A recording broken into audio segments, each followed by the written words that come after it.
you should recognize the bifid spinous process, right? The lamina, the superior articular processes with the blue facets, the vertebral body. Notice this vertebral body is kind of like a bowl. These are known as the uncinate processes. The cervical vertebrae have kind of a bowl shape to them, unlike the lumbar and thoracic, because they have these little projections coming out. Most of the bodies are flat. These are known as the uncinate processes of the cervical vertebrae. Uncinate, U-N-C-A-T-E, right? I don't know if that was right. Blah, blah, blah, blah. It starts with a U. The uncinate. I write it on the board.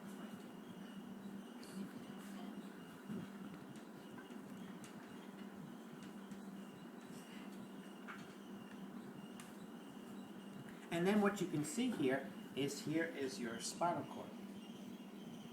All right, so this is one section through this, and you see the spinal cord, and you see that there's an actual thick cord surrounded by tissue, coverings.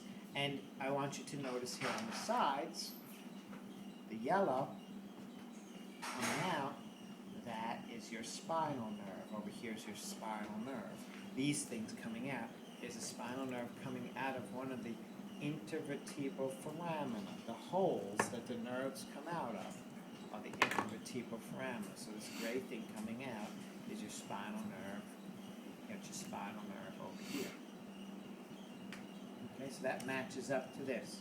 Here's your transverse processes. You know they're very small on the cervical. Here's your vertebral artery. Okay, in your transverse foramen. There's an artery, there's some little veins in there, as you can see, passing through there also. So this kind of goes along with this. Now, there are many more structures on here with regard to the spinal cord, its coverings, what makes up the spinal nerve, so on and so forth. But before I go into that one,